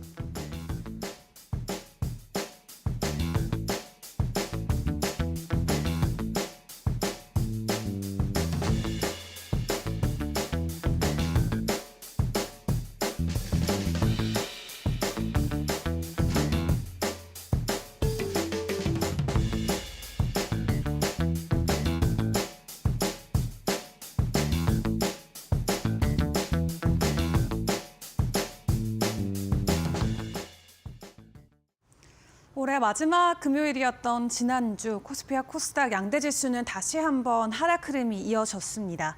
연초부터 해서 지지부진한 모습이 계속해서 시장에 강해지고 있는 가운데 오히려 연말까지 이렇게 부진하니까 또 새해에 대한 기대감이 반대로 든다라는 생각도 드는데요. 일단 코스피는 1%대 그리고 코스닥은 1.4% 하락을 했습니다. 기관과 외국인들의 매도 물량이 결국 양지수를 1% 아래까지 끌어내렸고요. 이번에도 외국인들의 순 매도세가 이어지면서 연간 기준으로 코스피는 10% 가까운 하락폭을 현재 보이고 있습니다. 그리고 여기에도 전국적인 혼란이 가해지면서 환율 또한 롤러코스터 장세가 이어지고 있는 상황이죠. 하루 새 20원씩 등락 흐름이 이어지면서 환율과 관련된 여러 종목들의 변동성이 극심하게 나오고 있는 상황이기도 합니다. 그리고 26일 날 공개됐었던 오징어 게임 2 공개 직후에 관련주들이 오히려 동반 폭락하는 모습도 포착이 됐는데 해당 부분과 관련해서는 추후 다시 점검을 해드리도록 하겠고요. 그럼에도 이날장에서 외국인과 기업과 기관들이 사들였던 순매수 상위 종목들을 보시면 외국인들은 네이버나 SK하이닉스, 포스코 퓨처인과 같은 종목들 골고루 담아냈고요. 기관 쪽에서도 이 LG 에너지솔루션이나 포스코홀딩스와 같은 배터리 관련주들에게 매수 흐름이 이어졌던 모습을 확인을 해볼 수가 있겠습니다. 그리고 이날장에서 52주 신고가, 지난 한 주 동안 조선 관련주들이 지속적으로 상위권에 이름을 올렸었는데 이날장에서는 양자 컴퓨터 관련주들의 급등 흐름이 있었습니다. 상한가 안착했던 종목들도 있었는데 다음 장을 통해서 이슈와 함께 체크를 해보시죠. 12월 한 달만 놓고 봤을 때는 조선과 양자 컴퓨터 딱 두 가지의 섹터가 강하게 기억에 남는 것 같습니다. 다만 이날장에서는 양자 컴퓨터 관련주들의 급등 흐름이 이어졌었는데요. 미국에 상장돼 있는 양자 컴퓨터 관련주들의 주가가 움직일 때마다 국내에서도 관련주들이 위와 아래로 극심한 변동성을 보여주기도 합니다. 양자 컴퓨팅 시대에 대비한 보안 솔루션 반도체 업체인 실스크 같은 경우는 그 전날 미국 증시에서 60% 가까이 급등하는 흐름을 보였던 것이 이날 국내 증시 관련주들에게는 추가적인 상승의 힘이 되어주기도 했고요. 다만 지난주 금요일 기준으로 마감했던 뉴욕 증시 확인을 해보면 대표적인 양자 컴퓨팅 관련주인 아이온큐는 하락을 했고 리게팅 컴퓨터는 또 두 자릿수 이상의 상승 흐름을 보인 만큼 관련 주도주 안에서의 엇갈리는 주가 변동성이 오늘 국내 증시 관련주들에게는 어떻게 작용이 될지 같이 체크를 해보시면 좋겠습니다. 자, 그리고 반도체 관련주들도 오랜만에 오름폭을 키우기도 했습니다. 특히 후공정이나 검사 장비 쪽으로 소부장 관련주들의 변동성이 나왔었는데요. 산업은행이 반도체 육성을 목적으로 3년 동안 100조 원 규모의 이 지원금을 공급할 것이다라는 기대감이 반도체 관련주들에게 이날장에는 상승 동력이 되어졌고요. 그리고 세계 최대 규모로 짓고 있는 용인 반도체 클러스터 같은 경우는 3개월 정도 조기 승인이 나왔다라는 소식이 이날장에서는 관련주들에게 힘이 되어주기도 했습니다. 우리나라의 산업을 이끌고 가는 반도체 업체들 최근에 주가가 부진한 모습들이 나오고 있는 가운데 정부와 국가 차원에서의 여러 가지 노력과 지원책들도 계속해서 나오고 있는데요. 추가적인 정부 정책 수혜와 함께 반도체 관련주들 오늘 장에서도 추가적인 변동성이 나올지 지켜보시고 마지막으로 자율주행 관련주들도 이날 장에서는 변동성이 나왔습니다. 글로벌 로보택시 시장에 대한 기대감이 계속해서 올라오고 있는 가운데 일단 트럼프 정권의 최대 수혜가 될 수 있는 섹터 중 하나로도 손꼽히고 있는 만큼 트럼프 취임식이 다가올수록 관련주들의 변동성도 연일 나오고 있는 모습입니다.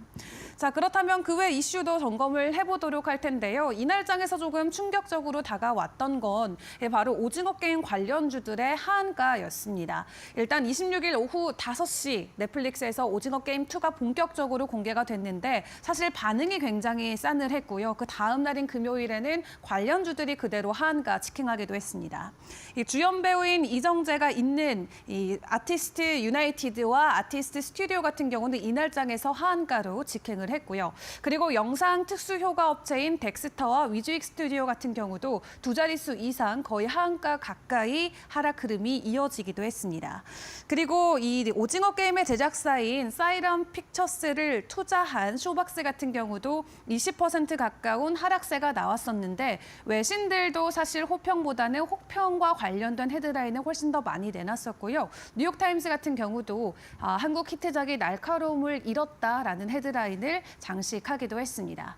이런 호평에도 불구하고 다만 그 다음 날에는 바로 넷플릭스 안에서 글로벌 1위에 이름을 올리는 모습이 나왔습니다. 뉴질랜드를 제외하고는 총 92개국에서 넷플릭스 1위를 했다는 소식이 전해졌고 그 다음 날에는 이 뉴질랜드까지 포함해서 93개국에서 공개 이틀 만에 1위에 달성을 하기도 했는데요.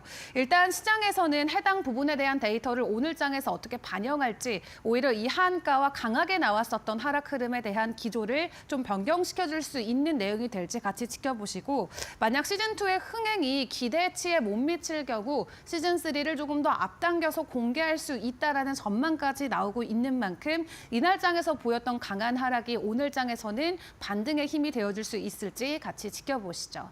자, 그 외 글로벌 분위기도 점검을 해보도록 할 텐데요. 일단 지난주 금요일 뉴욕 증시 분위기가 좋지 못했습니다. 전부 빨갛게 물든 채 관련 주도주들이 일제히 하락하는 모습이 나왔는데요. 그 안에서도 테슬라가 5% 정도나 크게 낙폭을 보이면서 많이 빠지는 모습이 나왔죠. 일단 연말로 갈수록 그동안 많이 올랐던 것에 대한 부담감, 이 차익 실현 매물이 시장에 그대로 쏟아지고 있는 모습인데 이런 뉴욕 증시의 영향이 오늘 국내 증시에는 어떻게 반영이 될지 지켜보셔야 될 것 같고요. 다만 중요한 건 우리는 그동안 지속적으로 하락세가 이어졌던 만큼 차익 실현 매물보다도 오히려 저가 매수에 대한 기회와 관련돼서 좀 고민을 해볼 시기가 아닐까라는 코멘트들도 많이 나오고 있습니다. 만약 오늘 장에서 코스피가 2%대 반등에 성공을 해주지 못한다면 6개월 연속으로 월간 수익률이 하락으로 기록이 되는 거고요. 2000년대 이후로 6개월 이후로 코스피가 하락으로 진행된 것은 닷컴 버블 때 그리고 글로벌 금융위기 제외하고는 역대 세 번째가 된다고 합니다. 그렇기 때문에 오늘의 강한 반등이 꼭 나와줘야만 또 역사적인 하락 추세에서 벗어날 수 있는 기회가 될 것 같은데 오늘 국내 증시의 분위기 전반적으로 뉴욕 증시가 부진했음에도 불구하고 하락 안에서 추가적인 상승의 모멘텀을 찾아갈 수 있을지 같이 지켜보시면 좋겠습니다. 오늘 개장 상황까지도 저희와 함께 꼼꼼하게 점검해 보시죠.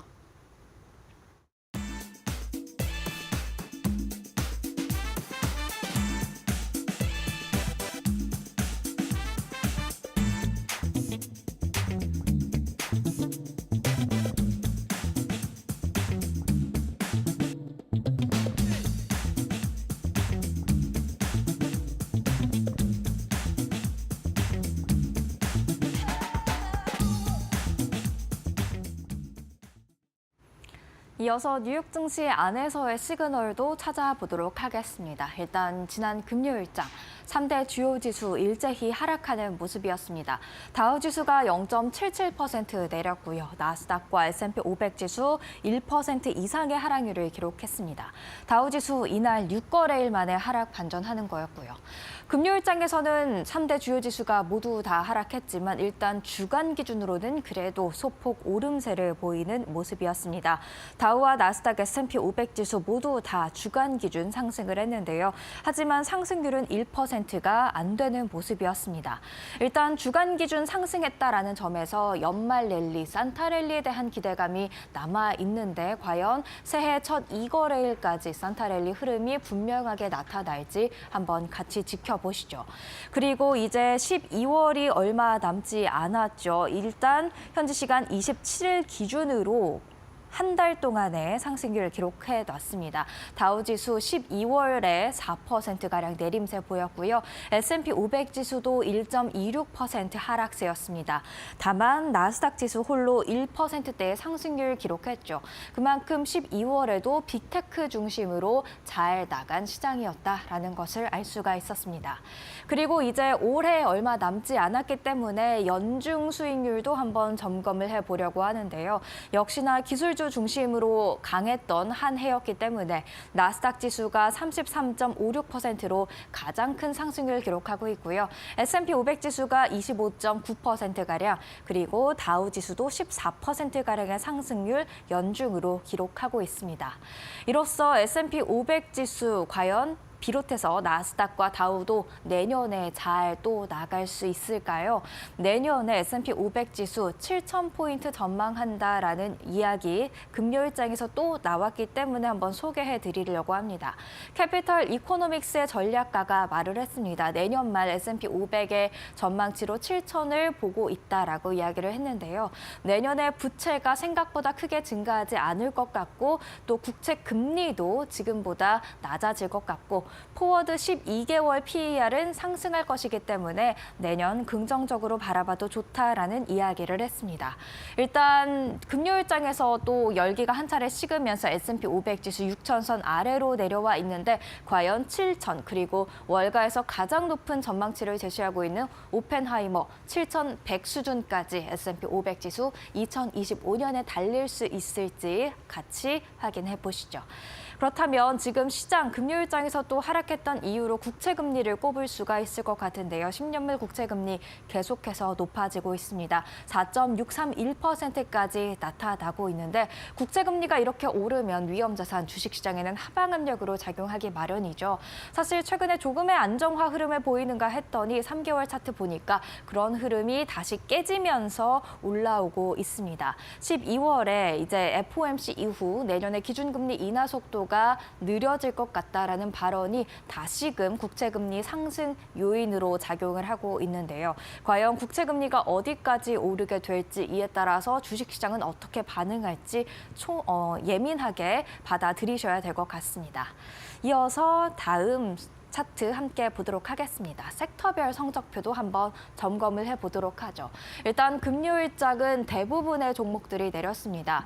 다우지수 30개 종목 중에서 오른 종목 단 2개밖에 없었고요. S&P 500 안에서도 10개 종목 중 9개 종목이 내릴 정도로 정말 뚜렷한 하락장이었습니다. 이에 따라서 섹터별 흐름을 봐도 살아남은 섹터가 단 한 개도 없었죠. 유일하게 에너지 섹터 0%의 상승률 기록하면서 그나마 나았다고 볼 수가 있을 것 같은데요.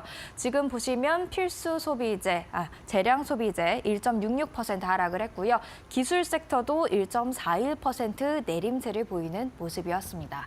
다만 지난 한 주를 보면 주간 기준 3대 주요 지수도 소폭 올랐듯이 섹터 거의 다 상승을 했습니다. 필수 소비재만 0.34% 하락할 뿐이었죠. 그리고 한 달로 조금 더 늘려서 볼까요? 한 달로 보면 지금 커뮤니케이션 서비스가 4.1% 상승을 했고요. 그리고 재량 소비재 3.86%, 그리고 기술주 2.51% 강세를 보였는데 이렇게 재량 소비재가 크게 올랐던 것은 테슬라가 끌어올린 영향이 가장 컸을 것으로 예상이 됩니다. 그리고 올해 연중 차트도 한번 봐야겠죠. 연중 기준으로는 그래도 꽤 많은 섹터들이 상승 흐름을 나타내고 있는데 단연 두각을 나타냈던 건 AI에 기반해서 크게 움직였던 기술주, 이에 따라서 기술 섹터가 37% 가까운 오름세를 보였고요. 이어서 알파벳 등이 포함되어 있는 커뮤니케이션 서비스도 34.35% 강세를 보이는 모습들 확인을 할 수가 있었습니다. 이렇게 섹터별 흐름 함께 살펴봤고요. 이슈 있는 종목도 한번 살펴보려고 하는데요. 금요일장에서의 이슈가 있었습니다만 앞으로도 또 새해에도 이 모멘텀이 이어질지 체크하는 차원에서 점검이 필요할 것 같습니다. 일단 혼다모터스 뉴욕 증시에 상장되어 있는 종목 기준으로 1.37% 강세를 보였는데요. 닛산과 합병 소식을 공식화한 이후 계속해서 랠리 흐름 이어나가고 있죠. 과연 새해에도 이 랠리 흐름이 이어질지 지켜보셔야 될 것 같습니다. 그리고 리게틱 컴퓨팅입니다. 양자 컴퓨터 관련주로 가장 큰 주목을 받고 있는데요. 금요일장에서 10.52% 강세를 보였고요. 5거래일 만에 134%가 오르는가 하면 연중 기준으로는 1,700% 이상의 정말 큰 상승세를 기록을 했습니다. 최근 들어서 AI의 다음은 이제 양자 컴퓨터다라는 이야기가 나오면서 이 관련주들이 주목을 받고 있는데요. 국내 증시 오늘장에서 과연 이 흐름 이어나갈지도 살펴보셔야겠고요. 새해에는 정말 AI 다음에 그런 주도주로서 양자 컴퓨터가 자리를 잡게 될지 아니면 아직은 실질적으로 돈을 못 벌고 있기 때문에 단순 테마성 상승에 끝날지 한번 새해 초의 움직임 지켜보셔야 될 것 같습니다. 마지막으로 레드캣 홀딩스입니다. 대표적인 드론주가 되겠는데 금요일장에서는 8.58% 하락을 했습니다. 하지만 주말 사이에 일론 머스크 테슬라 CEO가 미국에도 장거리 드론이 더 필요하다라는 이야기를 꺼냈습니다. 과연 이 한마디가 새해 첫 움직임을 상승으로 이끌어줄 수 있을지 드론주도 한번 눈여겨보시죠. 이어서 골드만삭스의 이야기를 해보려고 합니다. 소프트웨어와 하드웨어 어떤 게 좋을까 골드만삭스가 골라봤습니다. 일단 AI 중심으로 모든 종목들이 구성이 돼 있었고요. 그중에서도 델 테크놀로지스 12개월 목표 주가로 $165 제시를 하면서 긍정적으로 보는 모습이었습니다. 그리고 인프라와 관련돼서 AI 인프라와 관련돼서는 아리스타 네트워크스 그리고 펭귄 솔루션스를 긍정적으로 보고 있다라고 이야기를 했고요. 되고요. 또한 TD 시넥스와 인그램 마이크로는 IT 유통업체가 되겠습니다. IT 유통업체까지도 긍정적으로 볼 필요가 있다라고 하면서 해당 5가지 종목으로 소프트웨어와 하드웨어 픽 내년에 잘 나갈 것 같다라고 선별을 했으니까요. 골드만삭스에 한번 안목을 지켜보셔도 좋을 것 같습니다. 이어서 에버코어 ISI가 꼽은 종목들도 있는데요. 트리플 A 등급의 기술주가 되겠습니다. 2024년 헤드라인을 장식했던 게 기술주, 그리고 그 안에서도 AI 관련주였던 만큼 골드만삭스에 이어서 에버코어 ISI도 관련 종목들을 나타낸 것 같은데요. 일단 애플을 빅테크 안에서는 가장 좋게 봤습니다. AI로 인한 아이폰 업그레이드 사이클 기대감이 계속해서 남아있다라고 이야기를 했고요. 또한 웨어러블에 대한 매출도 증가가 기대된다라는 이야기를 했습니다. 암페놀은 조금은 낯선 종목일 수가 있겠는데요. 커넥터와 케이블을 제조하고 있는 곳이 되겠고요. 내년에 PER이 10% 이상 상승할 것으로 전망된다면서 함께 지금 주가도 오를 수 있다라는 긍정적인 이야기를 했습니다. 또 인수합병 관련 소식도 기대해볼 만하다라고 이야기를 했으니까요. 암페놀 한번 주목을 해보시고요. 골드만삭스에 이어서 에버코어 ISI도 아리스타 네트워크스를 꼽았습니다. 2025 그리고 2026 회계년도 매출이 20% 증가할 것으로 기대된다라는 이야기를 했는데 AI가 잘 구동되기 위해서는 인프라가 먼저 잘 깔리는 게 중요하죠. 그런 차원에서 인프라 관련주로 계속해서 관심이 모이고 있는 것 같습니다. 그렇다면 이번 주 일정 어떤 게 있는지 간략하게 정리해 보겠습니다. 사실 이제 연말이고 새해인 만큼 중요한 일정들은 남아있지 않습니다만 제조업 관련 지수 이번 주 꽤 많이 공개가 됩니다. 현재 시간 30일에 댈러스 여는 제조업 지수 나오고 있고요. 바로 다음 날은 서비스업 지수가 공개됩니다. 그리고 이번 주의 마지막인 3일 금요일에도 ISM 제조업 구매 관리자 지수가 공개가 되죠. 그렇기 때문에 제조업 지수의 흐름 한번 살펴보시는 게 필요할 것 같고요. 1월 1일 휴장을 합니다. 그리고 국내 증시가 31일에 쉬어가는 것과는 다르게 뉴욕 증시는 열려 있다는 점 참고하시고요. 그리고 1월 2일이 아마 테슬라의 또 다른 분기점이 되지 않을까 싶은데 4분기 차량 인도량 이날 공개될 것으로 예상이 되고 있습니다. 일단 4분기 차량 인도량 예상치는 49만 8천 대에서 51만 5천 대로 기관별로 조금의 차이는 있는데요. 과연 긍정적인 흐름을 나타내서 다시 한번 새해 초부터 테슬라의 주가가 상승 가도를 달릴지 지켜보시죠. 이렇게 뉴욕 증시에서 나왔던 시그널들까지 함께 체크해보는 시간을 가졌습니다.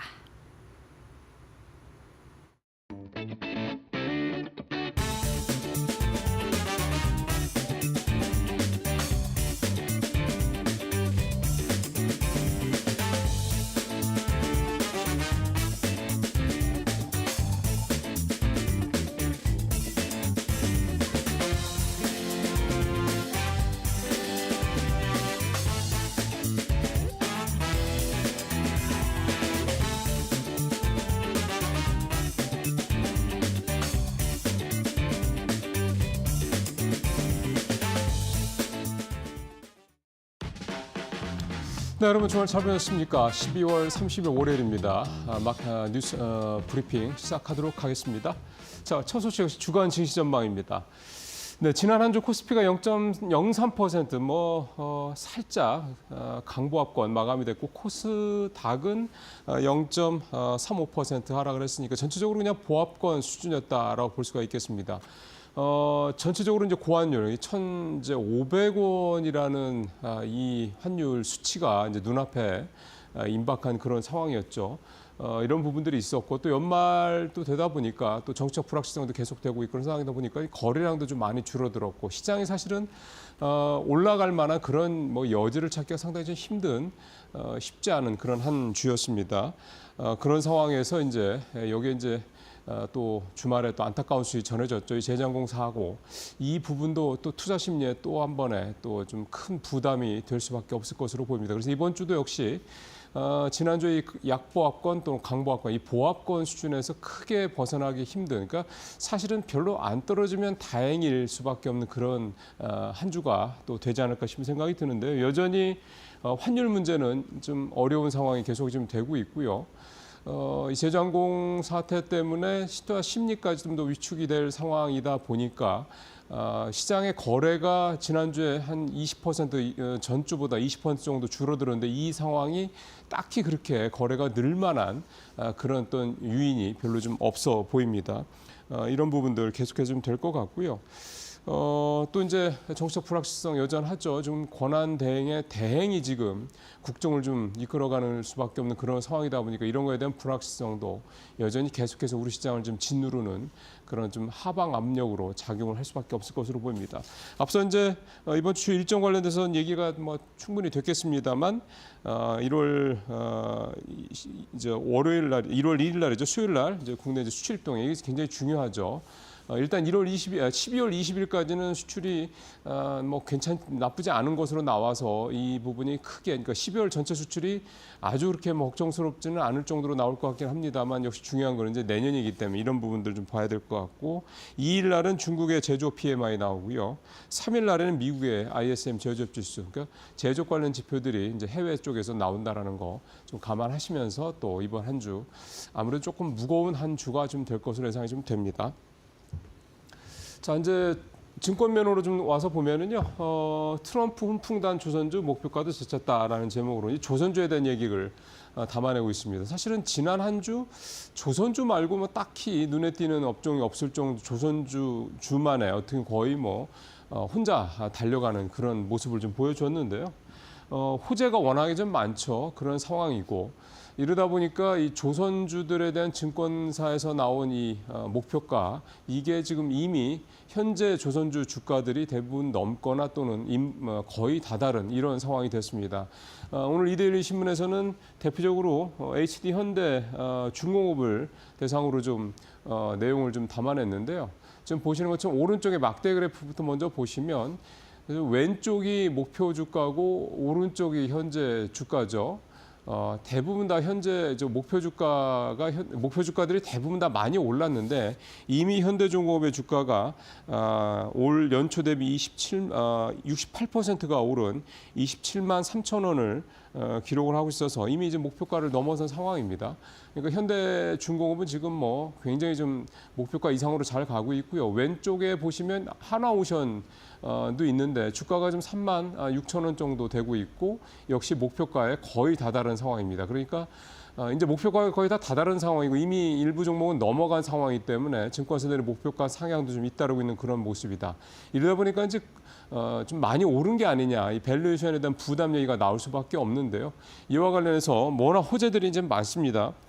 신조선가가 조금 주춤해졌다는 부분에 대해서 이제 고환율, 환율이 워낙 높다 보니까 이 부분에 대한 수혜 때문에 좀 이런 악재들이 상쇄가 될 수밖에 없고 또 이제 미국에서 선박법 발의가 되면서 미국과의 어떤 이런 그 제휴라든가 협력 또 미국 쪽에서 어떤 이런 여러 가지 수주나 이런 부분에 대한 가능성 높아지고 있는 상황이고 여기에 또 인도 정부까지 한국 조선업체들과의 협력 심지어는 이제 인도에 한국 조선업 3사들이 들어와서 공장을 좀 세우고 기술을 좀 이전했으면 좋겠다 이런 얘기까지 나온 상황이기 때문에 이쪽에서 특히 이제 또 인도 쪽에서 상선 천척이 필요하다 이런 얘기도 나오지 않았습니까? 그러다 보니까 뭐 이제 컨테이너선이라든지 이런 수주 기대감도 좀 커지고 있는 그런 상황입니다. 이뿐만이 아니라요.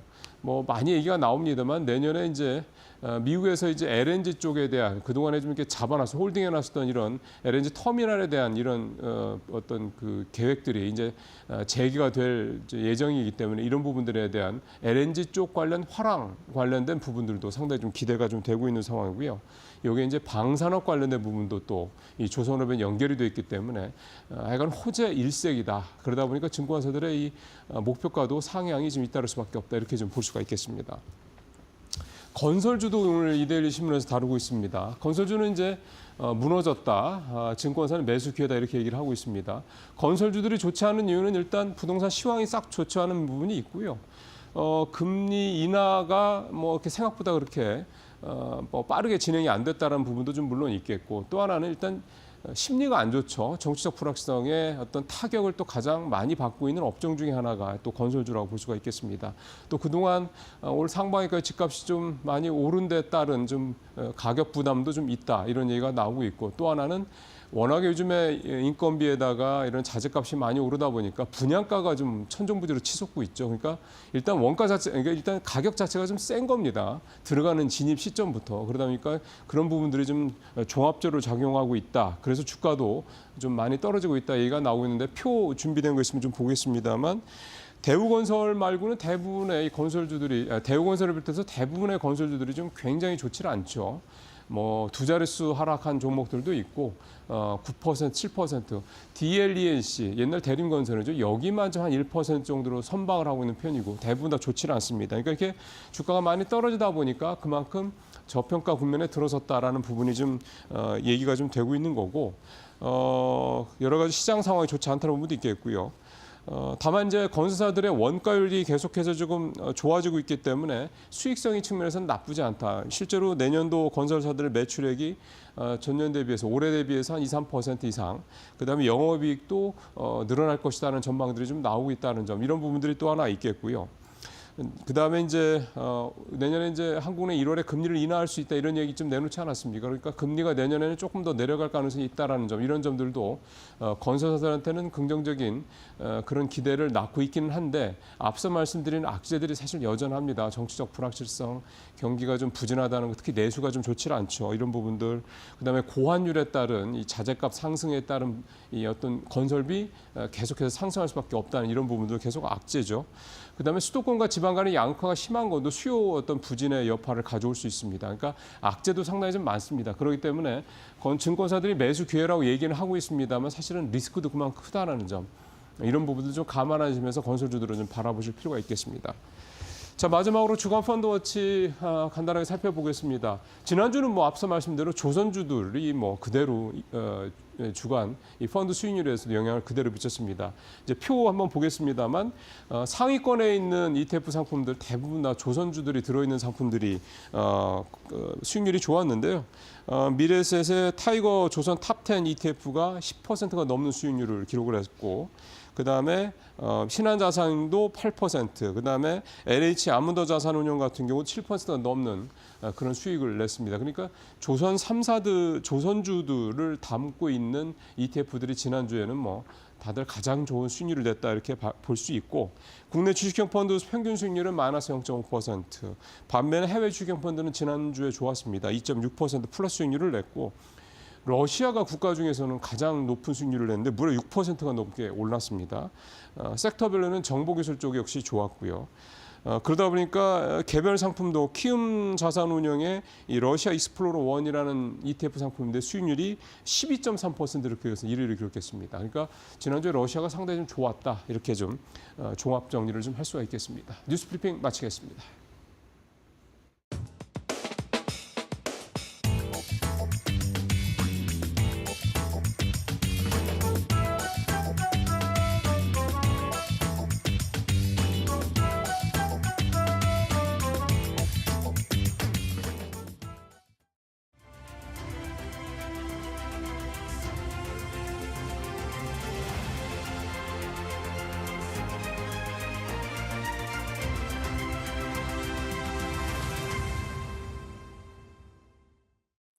네, 이번 시간에는 이데일리에서 단독으로 월가의 베테랑 투자자인 야데니 리서치의 에드 야데니 대표님을 모셔봤습니다. 현재 미국 주식시장이 광란의 20년대다라고 표현을 하면서 호황기를 계속해서 이어갈 것임을 강조하고 있으신데요. 어떤 인사이트들이 있는지 직접 모시고 이야기 들어보도록 하겠습니다. So, Dr. Yadeni, thank you so much for joining us today. Could you please start by giving a quick greeting to our Korean viewers? Yes, well, thank you very much for this opportunity to join you and your audience. I think we're going to have an interesting conversation discussing the outlook for the U.S. and global financial markets and economy. Thank you so much. It's a real pleasure to have you here with us today. So let's dive right into our questions. Recently, Korea has faced some political uncertainty and the stock market has been very volatile. From a global perspective, what do you think are the biggest risks for the Korean market right now? And how do you see the futures of Korea's economy and stocks? Well, look, I think we have to put everything in a global context these days. And South Korea is not the only country that's having political turmoil. We've seen that happening in Germany and France and Canada. So it seems to be a worldwide condition right now that people are not satisfied with their governments and trying to push for better governance, which is a good thing. I think South Korea continues to stand out as a very dynamic economy, one that's very much driven by technology. And I think the future is very much in the area of technology, which South Korea excels in. But all in all, I think the outlook for the global economy is relatively sound, though again, as you point out, there are going to be some issues in terms of government instability. But look, in the United States, we've also had our share of political issues, and yet the economy continues to perform very, very well. I think it's very important that when we read the headlines, we recognize that the headlines very often are about what happens with our government, what monetary and fiscal policies are doing, what trade policies are doing. Meanwhile, the rest of us are all working hard at trying to make things better for ourselves, our family, and our countries. I think that's a universal phenomenon, and some of us have more problems with our governments getting in the way of doing that. When I look at the U.S. economy, I always tell people I'm amazed by how well the U.S. economy does despite Washington. And it seems to me that South Korea may have the same situation where the country is doing well, will continue to do well, despite the political turmoil. Okay, then are there any specific sectors in Korea that you believe have strong growth potential despite Yes. the current uncertainties? Correct. Absolutely. And I think, again, I'm still optimistic that globalization will continue. It'll just to continue in a different form. I think South Korea will benefit from ongoing global trade. I don't think we're going to shut that off. I think here in the United States, we have a new government coming in.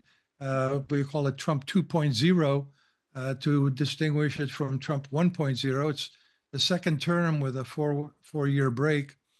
And I know there's a lot of anxiety about the United States turning more protectionist with tariffs, and that certainly will be an issue in the next 6 to 12 months as the new president comes in and imposes tariffs. But I think there'll be a lot of negotiations going on, trying to make things better for all concerned. That at the end of the day, the incoming president wrote a book called The Art of the Deal, and he is a deal maker. And if the South Korea sits down with Washington, if Seoul sits down with Washington to discuss and negotiate trade relationships, I'm sure the outcome will be positive for both sides. Okay, then you know how Korea is also known for our semiconductor industry or IT industry. Is there any specific sector that you think that has very positive future?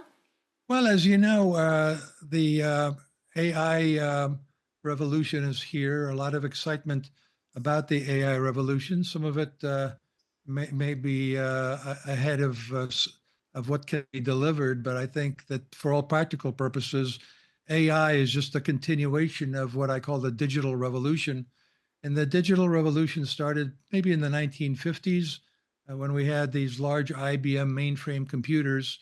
But the digital revolution is all about data processing as much data as we possibly can, as fast as we can, as cheaply as we can. And I think, so from that point of view, artificial intelligence is it's an evolution of the digital revolution, if you will. And I think from the point of view of Korea, I think South Korea certainly has the know-how related to AI. But as we all know, Taiwan is the area of the world that really has the dominance in the ability to produce AI chips. And that's, of course, Taiwan Semiconductor produces AI chips for NVIDIA. But this is a very dynamic industry, and I think South Korea will rise to the challenge of this new technology. Okay, thank you so much for sharing those insights on Korea. Then now let's shift to the US market, where optimism has been running high, but there are still some concerns about what's next. The Yes. US stock market continues to hit new highs these days, and many are still optimistic. However, you've mentioned the possibility of a market pullback early next year. Despite this, you maintain a very bullish target of 7,000 for S&P 500 by 2025 and 10,000 by 2030, right? Gives you this level of confidence in the market's long-term goal. Well, I always try to have a balanced view of how things might unfold, and I have my base case, my most likely case, and then I try to present what might be some alternatives.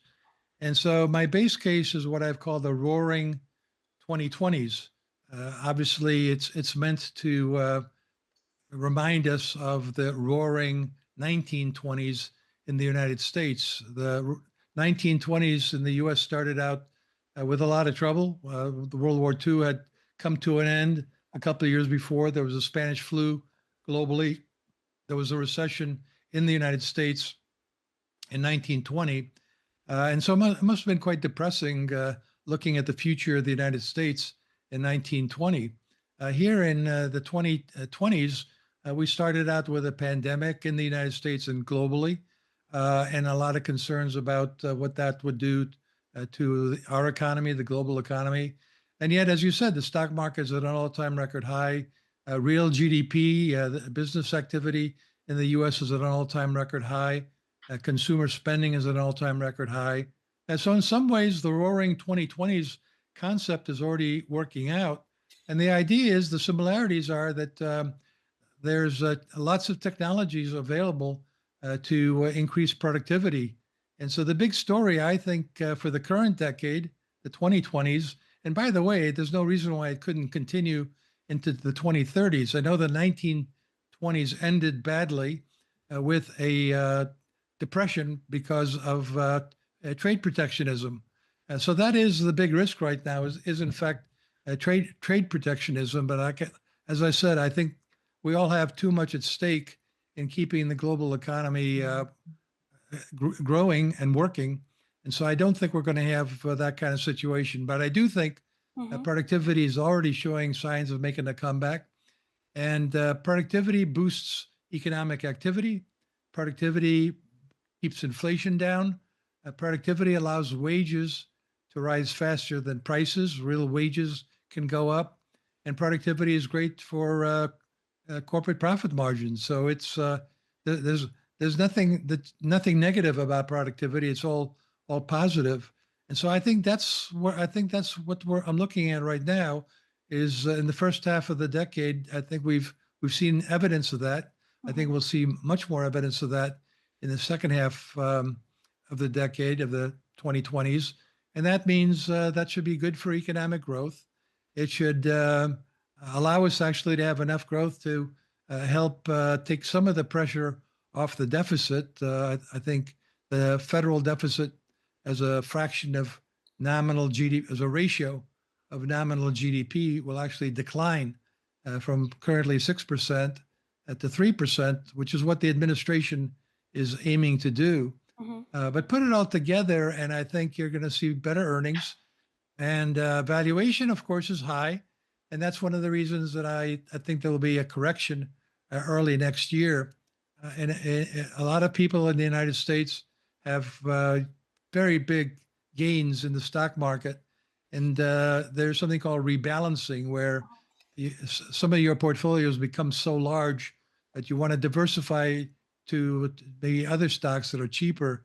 So a lot of people have huge gains in NVIDIA, in Tesla, and Microsoft, and they're not going to be getting rid of their positions. They're just going to be trimming their positions. And it makes more sense to do that at the beginning of next year than now for tax purposes. So I think that'll happen. I also think the Federal Reserve will make it clear that they are done lowering interest rates for a while. There's going to be a pause here. So I think that's another reason to expect some correction in the market early next year. But the underlying fundamentals, I think, will bring the market back up to a record high of 7,000 on the S&P 500 by the end of next year, 8,000 by the end of 2026. And as you said, 10,000 by the end of the decade. That's a compelling outlook. Then how should investors should approach in this situation? And is there any specific sectors that we focus on? Well, I've been recommending that global investors, when they look around the world, I've been recommending what I call stay home rather than go global. Of course, I'm making that recommendation uh, here from the United States. Yeah. And so what I meant by that is overweight the United States relative to the rest of the world. And we've been saying that since 2010, and it's worked out very, very well, and it continues to work. I would certainly make sure that in a portfolio held by a South Korean investor, that you do have exposure to the United States, and you can do that obviously with a S&P 500. You can do it with a QQQ, a Nasdaq ETF. So it's very easy to do that these days. If you've got a lot of time and you can really study stocks, you can obviously come up with specific names. But I think foreign investors looking at the United States should have some exposure, if not a lot of exposure, to the United States.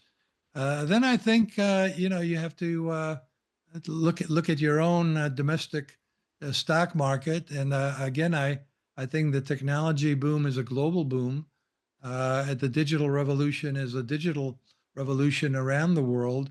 Artificial intelligence is not limited to the United States, clearly. And so I think that's where the opportunities are still compelling. That's not that stocks are cheap, but I think the potential for earnings in technology is still quite strong. I think that financials, generally speaking, should do quite well over the rest of the decade. Financials in the United States, financials in places like South Korea, India. As our countries get wealthier, that wealth needs to be managed, and managing wealth clearly is a very good business. In addition, I'm not that familiar with what happens with corporate finance, with mergers and acquisitions in South Korea. But in the United States, we do get a lot of mergers and acquisitions, takeovers, when the technology sector is doing well. And that could be a source of excitement about the potential for that kind of consolidation, those kind of mergers and acquisitions to create faster adoption of the technologies up ahead here. I think we have to consider that the future is here. We're about to go into 2025, and I've been doing this for almost 50 years, and I think we've all been around at least since the 2000s. So from 2000 to 2025 is 25 years. And in 2000, the future was 2025.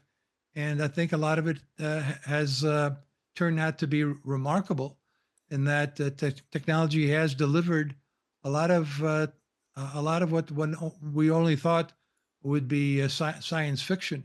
And of course, one of the wizards in all this has been Elon Musk, in terms of his ability to create science fiction into science facts, as we've seen with SpaceX, as we've seen with Tesla, or with Neuralink.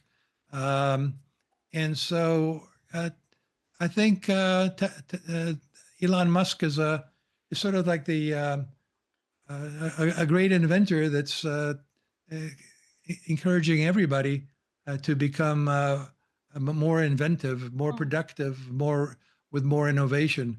Yeah. So I think we're going to see that the pace of technology and its impact on our lives is going to increase with robotics, automation, humanoids, artificial intelligence. And this is no longer the future. This is no longer a forecast.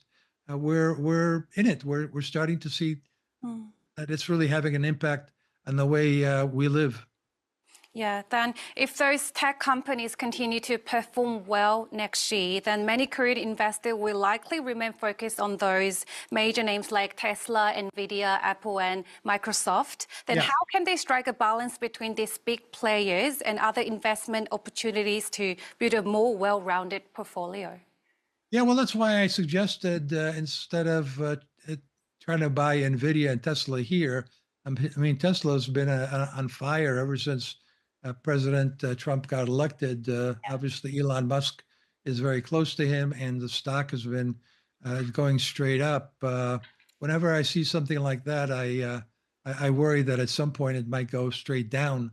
I don't know what would make Tesla do that, but there's a lot of people just buying without thinking about the underlying fundamentals.